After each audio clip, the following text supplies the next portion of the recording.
of just such an eruption of the earth a million or more years ago was born Japan, land of the little people who grew to believe that in blood and iron lay the shortcut to greatness.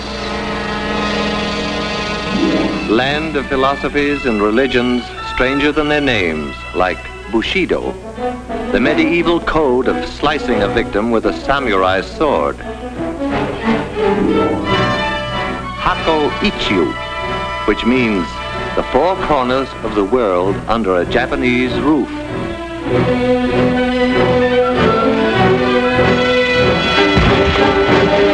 And Shinto, which assures its people that the answer to all things comes from the skies. The truth of that one they were to discover. Old Japan was primitive. The history of the new Japan is a story of successful copying. On a tradition of peace and love of the soil, the new Japan suddenly turned its back and copied our locomotives, our planes, our great ocean-going liners. Even Tokyo might have been transplanted bodily from the Western world.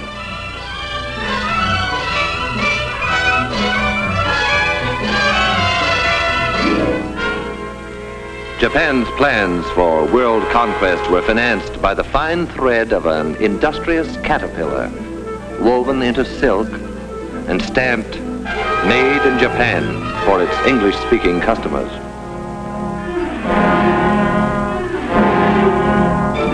Soft silk sent away for hard scrap iron to be forged into weapons and returned to us eventually in hate.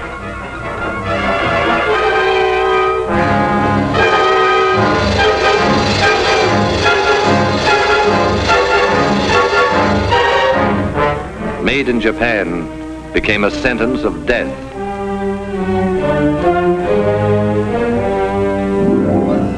How will it end for the little people who wanted to enslave the world? The answer to that was to come, like the answer to all things, from the skies. Only when it came, it was to be stamped, "Made in America," as it was, for instance, on Doolittle Day, when the Hornet, the first Shangri-La, pointed her prow right at the heart of Tokyo.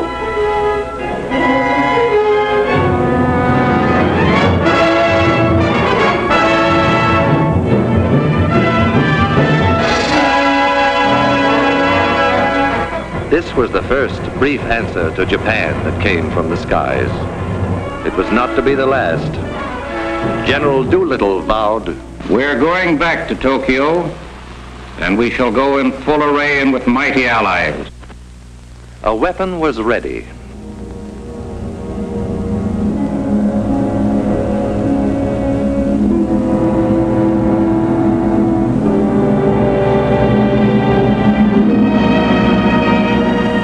Through these forbidding doors, ceaselessly, day and night, come trains bearing the materials that skill weld, forge, and rivet into an instrument dedicated to the destruction of the enemy.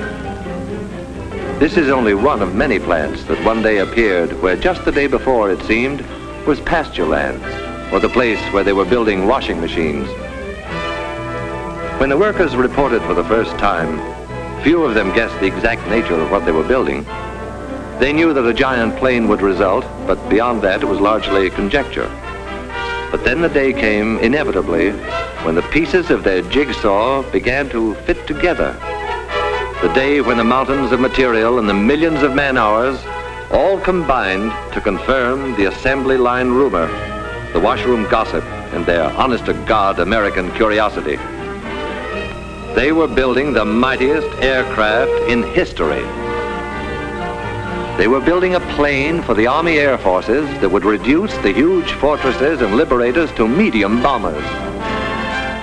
They were building the Boeing-designed B-29 Super Fortress. And this is how they built it. Enough aluminum is stored here to lay a silver carpet over every street in Tokyo. Aluminum sheet to be brought to life by these machines and the workers who operate them. They give it shape and personality. Their stamping machines, their presses, lathes and drills, coax it and pound it and pierce it into the multiple patterns prescribed in 50 tons of blueprints. It was bauxite a month ago, dead in the ground. Miners dug it out of the Arkansas hills. And then in some distant factory, bauxite came in at one end, an aluminum sheet rolled out the other. One day from now, in the stratosphere above the clouds, it will mirror the sun. In a month, out of the ground and into the sky. These will be the wings to take it there. From the confusion of manpower and equipment within this massive jig will emerge the fabulous 117, a wing of completely new design, which will carry more weight, faster and higher than any other wing. The jigs themselves, the fixtures and the tools were designed so that unskilled workers could be expert with them in a week, whether they were farmers or clerks, cotton pickers or housewives, salesmen or ex-soldiers. The wing is of awesome weight and dimension, yet a girl can lift it with about the same effort that she would need to adjust the flower in her hair. Space and the handling of bulky parts have always been problems in assembly production. The engineers who designed this plant solved both problems at once with a few strokes on their drafting boards. They moved traffic to the ceiling. Thus they allowed workers more time at machines and machines more time at work.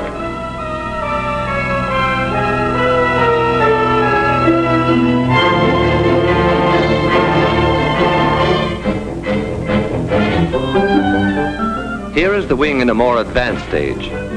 If the workers imagined for a moment that they were in a shipyard, it would be understandable. The Mayflower was shorter from stem to stern than each of these wings from tip to tip. All the pilgrims who landed at Plymouth Rock could curl up within the gasoline compartments in the wing and sleep no less comfortably than on their long Atlantic crossing. Each of these nacelles will encase an engine of 2,200 horsepower, 4 of them harnessed to one superfortress, 8,800 horsepower. What does that mean? Horsepower means more than 300 miles an hour. Horsepower means flying high enough to see all the New England states at once. Horsepower means victory in the air.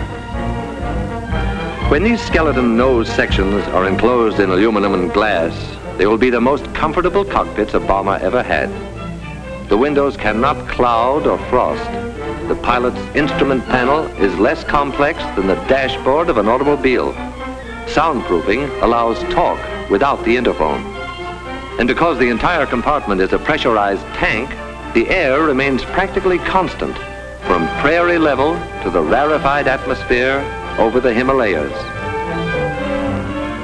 Back of the control cabin is the huge center section. Here the wings will be set. Here the bomb bays will hold the greatest weight of death ever lifted into the skies. Toward the tail, another big pressurized chamber will house the rest of the crew, except the rear gunner, who has a cabin to himself. If in some stratospheric emergency, a crew member must travel between front and rear pressurized compartments, he can slither through this connecting tunnel. An armor glass observation blister. Durable, crystal clear, eyes of every superfortress.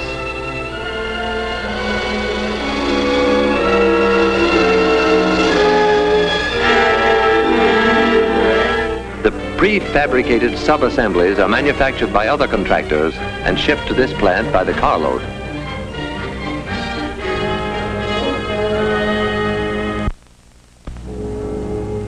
What has been shown here is being duplicated in plants all across the country. Identical miracles of modern machinery, nursed and tended and made productive by people who look and think like these people.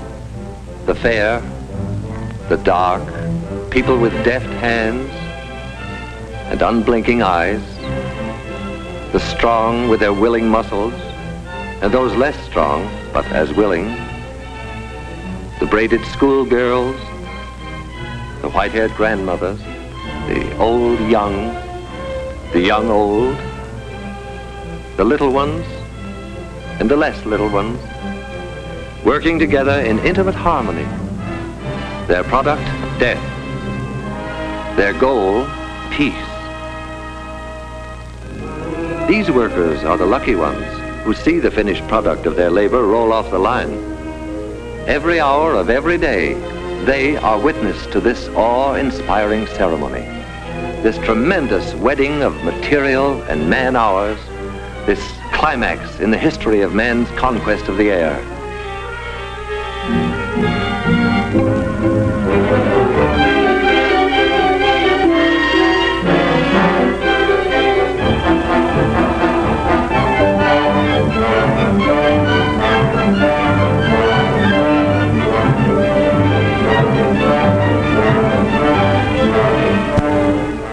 But what of the others who helped, however remotely, to create an aerial weapon they have never seen?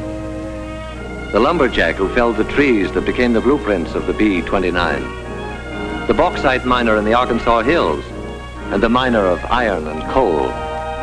The builder of guns and engines and propellers.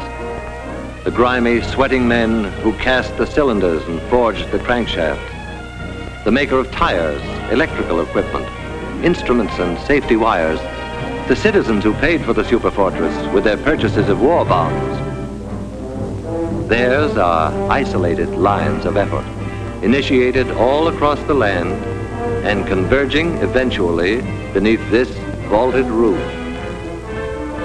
Here, the sum of their energies assumes shape and stature and meaning. Here is the final meeting of every effort and every part.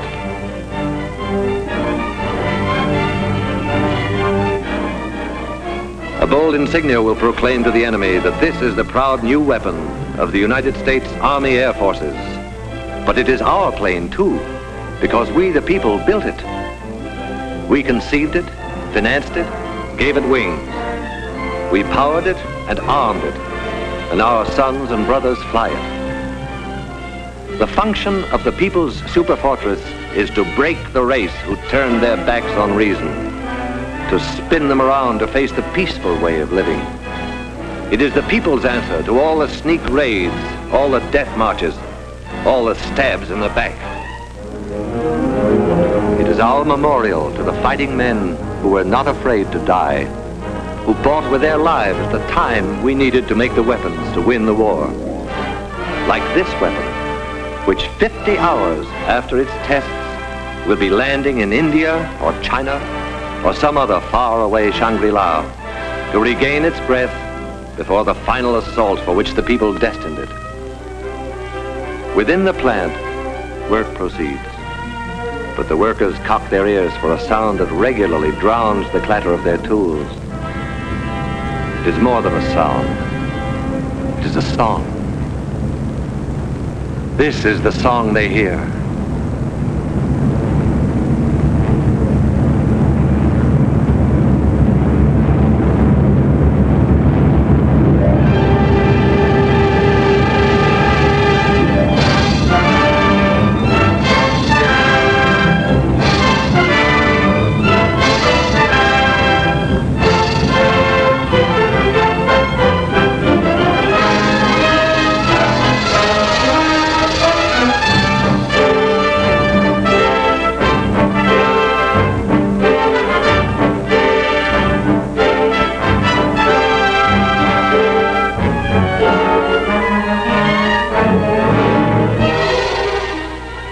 The story begins in 1939, when the far-sighted Army Air Forces said, "We want a plane for our defense that can fly a bomb load thousands of miles out to sea and return."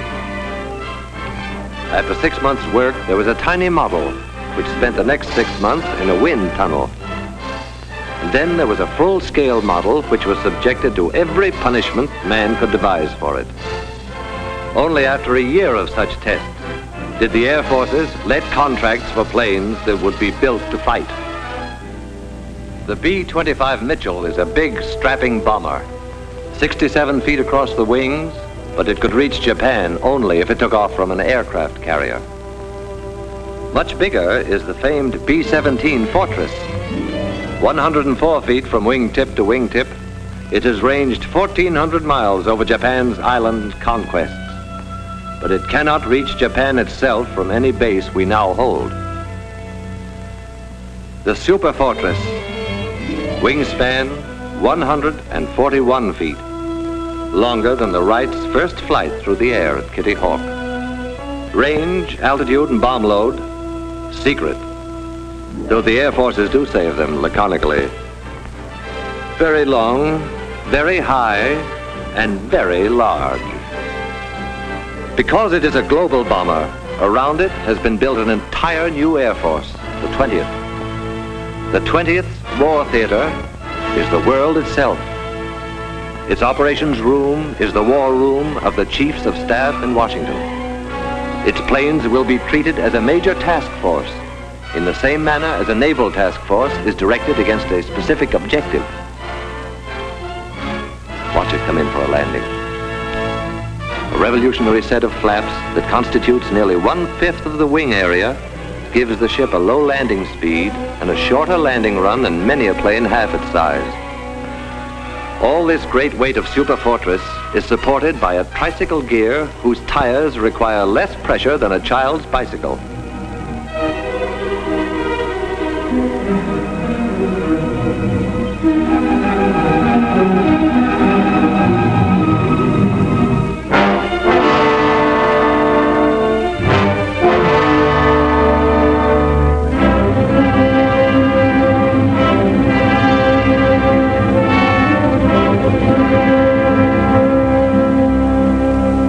Somewhere in western China, 500,000 nameless people wrote their magnificent chapter in the saga of the Superfortress.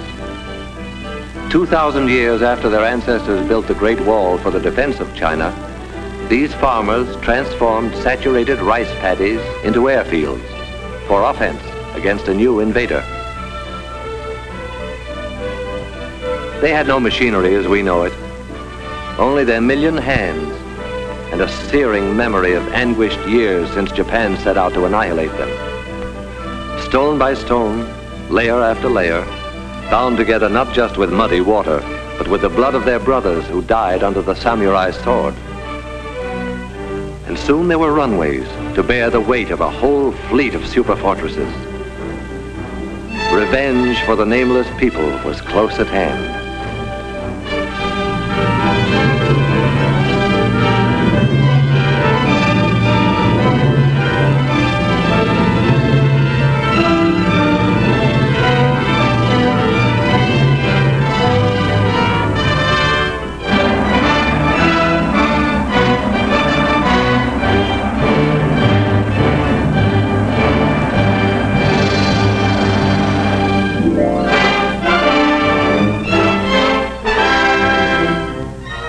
Even in China, land of miracles, the arrival of the Superfortress is an occasion for everyone to turn out in curiosity and in welcome. A welcome now, but journey's end on the other side of the globe is only the beginning of another, grimmer journey. The tanks will have to be filled, the engines given a final check, the guns armed, the bombs set in the racks, and then briefing. And the assembled airmen will listen to words that a few years ago would have been fantastic, but today roll casually off a briefing officer's lips. The target, gentlemen, is Japan.